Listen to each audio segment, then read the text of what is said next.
د کهانې په شروعات کې مونږه یو ماشومه جینۍ وینو. هغه په آرام ناسته یو کارټون ګوري. ناڅاپه په ټي وي سیګنل ختم شي او په سکرین باندې یو ایمرجنسي ریپورټ راشي. اعلان وکړي چې یو خطرناک وایرس په ټوله دنیا کې خور شوی دی. دا یو عام وایرس نه و بلکې یو خوفناکه انفیکشن و چې انسانان به یې په 100 منټو کې په خونخواره ځناورو کې بدلول. ساینسدانان وایي چې دا وایرس به ډیر زر ټوله دنیا ونیسي، نو هر څوک د خپل حفاظت په خپله وکړي. مونږ وینو چې د ماشومانو مور ډیره یریدلې وي. هغه د خپل پایلټ خاوند سره په ټلیفون خبرې کوي. خاوند هغې ته وایي چې حالات په بشپړه توګه د کنټروله وتلي دي. انفیکټ شوي خلک چې اوس د فیلرز په نوم باندې یادېږي هر ځای خواره شوي دي. دا فیلرز د زومبي په شان مخلوقات دي، خو د زومبي نه 100 ګونه زیات خطرناکه دي. فیلرز ټول ښارونه او سیمې نیولې دي او په کوم ځای کې چې دا ماشومان وو دا تر ټولو خطرناک ځای و. پایلټ خپلې ښځې ته وایي چې تاسو سمدستي د دغه ځای نه ووځئ. ټول په چټکۍ سره بهر ووځي تر څو ځانونه وژغوري، خو بهر منظر ډیر خوفناکه و. د سایرن اوازونه روان وو او خلکو چیغې جوړې کړې وې. فیلرز د هر طرف نه حملې کولې. دوی د خپل ګاډي طرف ته منډه کړي، خو ناڅاپه یو فیلر د هغوی په مور حمله وکړي او په 100 سکندو کې د هغې نه هم فیرل جوړ شي. ایبیګیل چې د دې ماشومې نوم و ډیره زیاته ویریږي او د ګاډي لاندې سملي. هغه ویني کوم فیرل چې د ده په مور حمله کړې وه اوس د هغې په ورور هم حمله وکړي او هغه هم انفیکټ شي. ابیګیل ډیره زیاته ویریږي او خاموشه شي. هغه د ګاډي لاندې خاموشه پراته وي، خو بیا د ابیګیل مور چې اوس هغې نه هم فیرل جوړ شوی و ابیګیل وویني او د هغې طرف ته را روانه شي. ناڅاپه د ګولۍ اواز راشي. ابیګیل چې کتلې وکړي نو د هغې مور لاندې مړه پراته وي.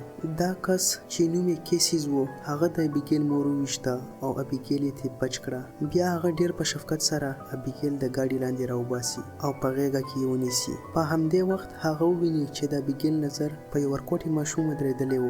دا د ابیګیل ورور و چې اوس دغه نه هم فیرل جوړ شوی و. کیسیز هغې ته وایي چې غوږونه بند کړه او بیا د هغې رور هم په سرو ولي او ختم یې کړي. صرف یو څو منټه تیر شوي او د ابیګیل ټوله دنیا بدله شوې وه. د هغې ټول خاندان ختم شوی و او هم د دې ورځې نه کیسیز د دې محافظ او خاندان جوړ شو.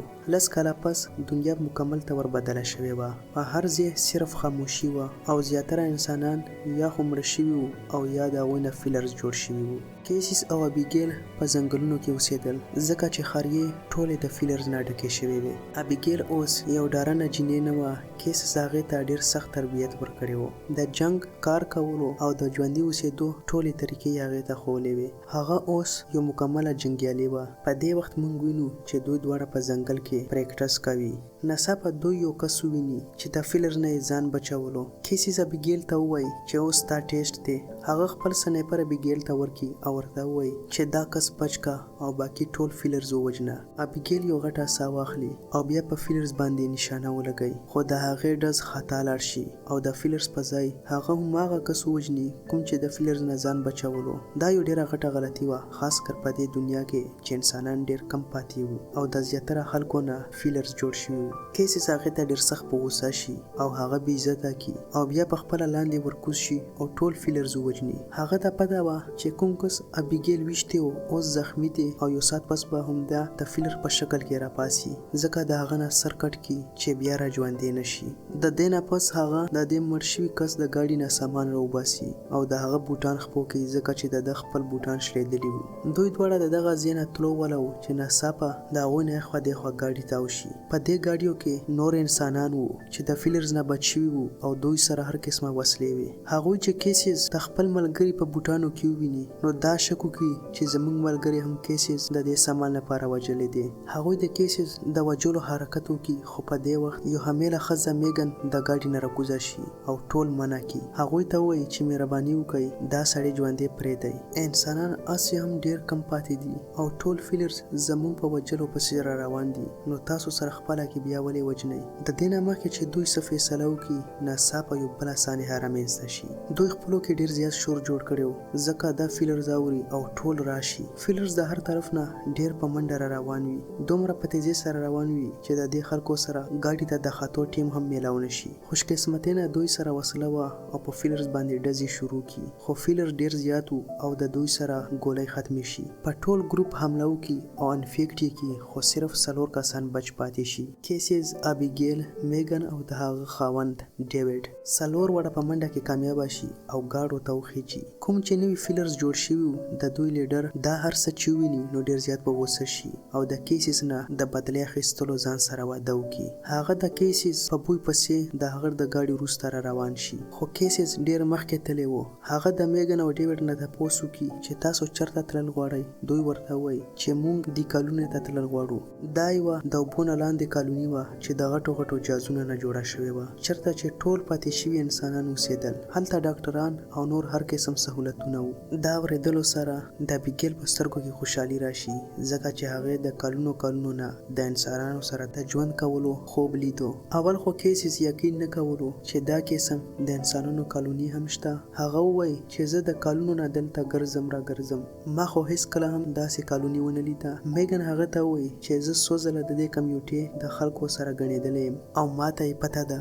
دا اورېدلو سره کیسز د هغې خبره ومني، خو تللو ته تیار نه وي. د هغه خیال دا و چې دومره لوی شمېر خلکو سره ژوند کول ډیر خطرناک دي. خو ابیګیل ټینګار کوي چې لږ تر لږه یو ځل خو به لاړ شو، خو کیسز د دې لپاره هم تیار نه و. په لاره کې ناڅاپه د دوی ګاډی ودرېږي. هغوی چې وګوري نو پته ولګي چې ګاډی خراب شوی دی. ډیوډ یو میکینیک و، د ګاډي ټیکولو کوشش کوي، خو د هغوی سره څه سامان نه و او اوس ټول د مجبورۍ نه پیاده روان شي. مخکې یو زوړ ځای ته ورسېږي. دا ځای ابیګیل فوراً وپېژني. دا هماغه ځای و چېرته چې د دې پایلټ پلار ایرپورټ و. هغه ټولو ته وایي چې موږ به ایرپورټ ته ورشو، کیدای شي موږ ته څه جاز میلاو شي، په هغې کې به موږ باقي سفر وکړو. خو ټول د هغې خبره ګپ وګڼي، ځکه چې 10 کاله پس یو جاز څنګه صحیح سلامت پاتې کیدای شي. خو ابیګیل یو ځل بیا ضد شروع کړي. ایرپورټ ته چې ورسېږي نو وویني چې دننه یو جهاز هم نه و. خوش قسمتۍ نه په ګراج کې یو ورکوټې تیاره وه، خو هغه هم 10 کاله زاړه او خراب حالت کې وه. ډیوډ دوی ته وایي چې زه دا ټیک کولی شم او بیا د هغې په ټیکولو لګیا شي. کیسز او ابیګیل بهر څوکیداري کوي. ناڅاپه هغوی ویني چې د لرې نه ډیر ګڼ شمېر فیلرز د دوی په طرف په منډه را روان دي. هغوی اوس ډیر لرې وو، خو دومره په منډه را روان وو چې دوی ته د 10 منټو پورې را رسېدی شول. دواړه ډیوډ ته په منډه ورشي او هغه ته وایي چې زر کوه، فیلرز را نږدې شول. ابیګیل د پایلټ په سیټ کښېني او په ماشومتوب کې هغې د پلار نه چې څه اورېدلي وو د یادولو کوشش وکړي. هغه یو کتاب راوچت کړي او د تیارې په باره کې معلومات وګوري. په دې وخت فیلرز دننه راشي. ډیوډ او میګن د اول نه په تیارې کې ناست وو. ابیګیل د لږ څه کوشش نه پس انجن سټارټ کړي او تیاره روانه کړي. فیلرز د تیارې د وزرو ماتولو کوششونه کوي. په دې وخت کیسز نیم دننه او نیم بهر راکړی وو. یو فیلرز هغه ونیسي او بهر د راکاږلو کوشش کوي، خو کیسز هغه په سر وولي او راګوزاري کړي. آخر کار ابیګیل تیاره اوچته کړي او ټول د خوشحالۍ نه په چیغو شي. تیاره په هوا کې روانه وي، د ټولو په مخ اوس لږ سکون راشي، خو دا خوشحالي ډیره زر په ختمېدو شي. د یو ګنټه مزل نه پس د تیارې نه لوګي ویستل شروع شي، ځکه چې انجن ډیر زوړ و او هغه خراب شوی و. لږ ساعت پس انجن مکمل طور خراب شي او تیاره د کنټرول نه بهر شي. د ځان بچ کولو لپاره کیسز او ابیګیل کنټرول لیور ونیسي او تیاره په یوه ونه راوغورځوي. ټول معمولی شان خوږ شي او د غټې حادثې نه بچ شي. دوی څه مزل په دې تیاره کې کړی و او باقي مزل په پیاده شروع کی چې تقریبا د 2 ورځو و او بیا شپه په یو زوړ عمارت کې تیره کی. هغوی یو بل ته خپلې کیسې شروع کی. کیسز میګن ته ووایي چې ټول ناول ما خپله ښځه وژلې وه، ځکه چې هغه هم د فیلر انفیکټډ شوې وه او زما سره بله هیڅ لاره نه وه، او د هغې ورځې نه ما قسم وخوړو چې زه به د بل چا لپاره جنګ نه کوم او صرف د خپل ځان دپاره به ژوندی یم. خو بیا ما ته ابیګیل میلاو شوه او هغې زما خیال بدل کړو. ابیګیل ما د خپلې لور په شان وساتله او تربیت مې ورکړو. بیا هغه ووایي چې اوس زما میشن صرف ابیګیل بچول دي، باقي هیڅ څوک نه. خو اوس هغه د میګن او ډیوډ د بچ کولو ذمہداري هم واخلي او هغوی ته وایي چې تاسو به زه خپل منزل ته رسوم. په بله ورځ دوی خپل سفر بیا شروع کی. په لاره هغوی یو عجیبه منظر وویني، یو ښکلی او صفا سوتره فارم هاوس چې هلته ډېرې زیاتې ونې هم لګېدلې وې او په دې فارم هاوس کې بجلی هم وه. ټول ډېر زیات حیران شي او بیا د فارم هاوس طرف ته منډه کړي. ناڅاپه د یو سپیکر نه آواز راشي چې وسله لاندې کړئ. ټول په احتیاط سره وسله لاندې کړي او دننه لاړ شي. پته ولګي چې د دغه ځای مالک یو ساینسدان دی. دوی سره په میلاوېدو ډېر زیات خوشحاله شي او بیا دوی ته یو ښکلې روټۍ تیاره کړي. 10 کاله پس دوی په لومړي ځل داسې روټۍ وویني او په سترګو کې یې اوښکې راشي. بیا ساینسدان هغوی ته په یو عجیبه انداز کې ووایي چې دا وایرس یو بد څیز نه دی، بلکې د انسانانو د ارتقا یو شکل دی.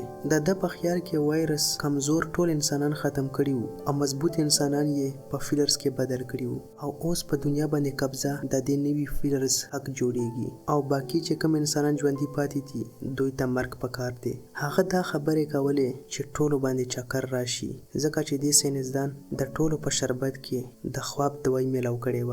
کله چې ټول خپلې سترګې وغړوي نو وویني چې په رسوي سره تړل شوي وو. ساینسدان هغوی ته وایي چې زه دلته د زومبي سره د جنګ دپاره نه یم، زه دلته تجربې کوم. هغه خپله فیرل ښځه هم قید کړې وه. هغه یو داسې څیز ایجاد کړی و چې د ده په وجه نه صرف خپله ښځه بلکې ټول فیلرز په خپل کنټرول کې ساتلی شول. بیا هغه ووایي زه غواړم چې ټول باقي انسانان دې مړه شي او د دوی نه دې فیلرز جوړ شي چې زه دوی کنټرولوم او په دنیا باندې راج کوم. بیا هغه خپله فیرل ښځه آزاده کړي او د هغه ډیوایس په ذریعه په دوی باندې د حملې کولو آرډر ورکړي. ټول ډېر زیات ویریږي چې کله هغه کیسز ته نږدې شي نو کیسز هغې ته په زوره سره لته ورکړي او لرې یې وغورځوي. بل خوا ډیوډ په خپل طاقت سره رسۍ وشلی، خو دلته یو بل ټویسټ راشي. ډیوډ د مخکې نه په مازه مازه انفیکټ کېدو، ځکه چې مخکې یو فیلرز په هغه چک لګولی و خو ده ته یې ځان بچ کړی و او اوس هغه مکمل انفیکټ شي. د وایرس په وجه ده ته اضافي طاقت میلاو شي او د دې ښځې فیلر سره په جګړه شي. آخر کار هغه مړه کړي. ساینسدان ډېر زیات ویریږي او د هغه ځای نه وتښتي. په دې موقع ټول خپلې وسلې او سامان راغونډ کړي او د ساینسدان په ټرک کې کیني او وتښتي. خو ساینسدان اوس د دوی د وژلو ځان سره پخه واده کړې وه. ساینسدان د هغه ډیوایس په ذریعه ډېر زیات فیلرز د دوی په ټرک پسې کړي. بل خو مخکې لاره بنده شوې وه او اوس د دوی سره بله هیڅ لاره نه وه سوای د دې چې د ټرک نه کوز شي او منډه کړي. د ډیوډ حالت په خرابېدو شي. هغه ته پته ولګي چې اوس زه هم په پوره توګه انفیکټ شوی یم او لږ وخت کې به ما نه هم فیلر جوړ شي. هغه خپله ښځه میګن د کیسس او بیګیل سره ولیږي او هغه ته پاتې شي د فیلر سره په جنګ شي. مخکې درې وړه د یو ډنډ غاړې ته ورسي. خوشقسمتۍ نه میګن چې کوم ټاون ته تلل غوښتل د اوبو لاندې جوړه شوې وه هغه همدغه یو وه. ابیګیل فورا د مدد لپاره کالونۍ ته ورشي. کالونۍ والا چې دوی ویني نو د دوی شاته په فیلرز باندې ډزې شروع کړي او دوی ته یو کشتۍ راولېږي. ټول په دې کشتۍ کې کیني او د کالونۍ دننه لاړ شي او بالا اخر د فیلرز نه بچ شي. پته ولګي چې فیلرز د اوبو دننه نشول تللی، ځکه د دوی په مخونو اوس لږ سکون راشي. دا کالونۍ د ډېرو غټو غټو جازونو نه جوړه شوې وه. ټول چې دا وویني نو حیرانه شي. ابیګیل د ډېرو کلونو نه پس د نورو انسانانو سره میلاو شي او ډېره زیاته خوشحاله شي. دلته د هغې زندګي ډېره په سکون سره تېرېده. د میګن حالت ډېر زیات خراب شوي وي او ډاکټران د هغې علاج شروع کړي. پته ولګي چې د هغې نه یو لور پیدا شوه، خو د افسوس خبره دا وه چې میګن به ډېر وخت ژوندی پاتې نه شي، ځکه چې هغې ته د وینې ضرورت و او دلته چا هم هغې ته وینه نه شوه ورکولی. د شپې دوی ته د کالونۍ والا یو پارټي وکړي. ابیګیل چې د کلونو نه د دې خوشحالو نه لرې وه ډېره مزه واخلي، خو کیسز هغه خبرداره کړي چې موږ به دلته ډېر وخت نه ایسارېږو او د دغه ځای نه به ځو. ابیګیل انکار وکړي او د دې په وجه دواړو په منځ کې جګړه شروع شي. بیا هغه یو خفیه کمرې ته داخله شي. هلته ډېر زیات دماغخیز مواد پراته وو او یو غټ ریموټ هم راکړی وو. هغې ریموټ ته لاس ور چې ناڅاپه یو هلک راشي او هغه منې کړي. بیا ورته وایي چې دا زموږ منصوبه ده، که چېرته فیلرز په کالونۍ باندې حمله وکړي نو ټول خلک به لاندې یو سورنګ ته وتښتو او بره کالونۍ به په دمکو سره ختم کړو چې په هغې کې به ټول فیلرز هم مړه شي. هلک ابیګیل ته دا هر څه ویل، خو ده ته پته نه وه چې دا معلومات به هم اوس په کار راشي، ځکه چې ساینسدان د اول نه د هغه ډیوایس په مدد سره ټول فیلرز د دلته راوستي وو. هغه الفا فیرل چې د فیلرز مشر وو او ځان سره یې د کیسز وجلو وعده کړې وه د ساینسدان سره میلاو شوی وو. ساینسدان به هغه د ډیوایس په ذریعه په کنټرول کې ساتلو او په ده به یې خپل حکمونه منل. الفا فیلر بغیر د سیارې اوبو ته راټوپ کړي او ورپسې باقي ټول فیلرز هم اوبو ته راکوز شي. دوی په لمبو سره کالونۍ ته راشي. په کالونۍ کې د سایرن اوازونه شروع شي. ټول انسانان خفیه دروازو طرف ته منډه کړي او یو هنګامه جوړه شي. څه فیلرز په انسانانو حمله وکړي. په دې افراتفری کې کیسز ټولو ناول د ابیګیل لټولو کوشش وکړي او هغه ته میلاو شي، خو دوی دواړه د سورنګ نه ډیر لرې وو. د جګړې په دوران کیسز ساینسدان سره مخامخ شي او په هغه حمله وکړي. د ساینسدان هغه ډیوایس د دیوال سره په زوره ووهي او هغه مات شي. سیګنال یې ختم شي او اوس ټول فیلرز د کابو نه بهر شي. کیسز ځان بچ کړي او وتښتي. مخکې هغه وویني چې میګن د مړه کېدو واله ده، خو د هغې لور تر اوسه ژوندۍ وه. د مړینې نه مخکې میګن هغه ته یو ذمهداري حواله کړي چې څنګه تا بیګل وساتله او هغې ته د تربیت ورکړی دی، همدغه شان به ته زما لور هم ساتې او همداسې تربیت به ورکړې. په دې دوران ټول خلک د سورنګ نه بهر شي او یو محفوظ ځای ته لاړ شي. ریموټ د هغه هلک په لاس کې و کوم چې د ابیګیل ملګری جوړ شوی و. هغه وویني چې ابیګیل او کیسز لا د سورنګ نه وتلي نه دي، ځکه هغه د ریموټ بټن ونه وهي. ابیګیل د فیلر سره په جګړه وي، خو چې کله د هغې مخې د الفا فیلر راشي نو هغه شاته شي. د الفا فیلر په لاس باندې هماغه بنګړی وویني کوم چې هغې مخکې خپل پلار ته په لاس کړی و او دې ته پته ولګي چې همدا فیلر د دې پلار دی. هغه حیرانه شي او خاموشه ولاړه وي. الفا فیلر هغه خوړو ولاوه، خو په دې وخت کیسز راشي، ابیګیل بچ کی او په خپله د الفا فیلر سره په جګړه شي. ابیګیل کیسز بچول غوښتل، خو هغې دپاره خپل پلار وجل هم اسانه نه و. بیا هغه پوه شي چې دا زومبي زما اصلي پلار نه دی، اصلي پلار خو زما کیسز دی، چا چې زه تر اوسه وساتلم. ګولې وچلی او خپل پلار الفا فیرل په سر وولي. د خپل پلار د وجلو نه پس ابیګیل ډیره زیاته خفه شي، خو کیسز هغه راوکاږي او د سورنګ طرف ته منډه کړي. څنګه چې دوی د سورنګ نه بهر شي، هغه هلک بټن ووهي او په 100 سکنډه کې ټوله کالونۍ په مکمله توګه تباه شي. د دمکو نه اور ولګي او ټول فیرلز په هغې کې وسوځي. باقي بچ شوي ټول خلک د سورنګ نه ووځي او د یو ډنډ غاړې ته لاړ شي. هلته دوی وویني چې کالونۍ په مکمله توګه ختم شوې ده او د دمکو د اور نه ټول فیرلز مړه شوي دي. لرې یو ورکوټې جزیره په نظر راشي. دا جزیره د دوی لپاره د یو نوي امید یو نشان جوړ شي. ټول فیصله وکړي چې اوس به دوی په دې جزیره باندې نوې کالونۍ جوړوي، یو داسې ځای چې د فیلرز او زومبیز نه همیشه لپاره لرې وي. کیسز هم د دوی خبره خوښه کړي او دا فیصله ومني. هغه د ابیګیل او د میګن ماشومې لور سره جزیرې طرف ته روان شي. ابیګیل اوس یو مکمله جنګیالې وه، خو د هغې دننه اوس صرف جګړه نه بلکې یو امید او د خاندان سوچ و. ورکوټې ماشومه چې اوس پیدا شوې وه د دواړو لپاره یو نوې ذمهواري وه. ټول د جزیرې طرف ته روان وي. دنیا تباه شوې وه، خو انسانیت اوس هم ژوندی و. هغوی نوي شروعات وکړي، یو نوې کالونۍ، نوې زندګي او د یو نوي امید سره. همدې سره دا فلم ختم شي. که ویډیو مو خوښه شوې وي نو لایک یې کړئ او چینل ضرور سبسکرایب کړئ.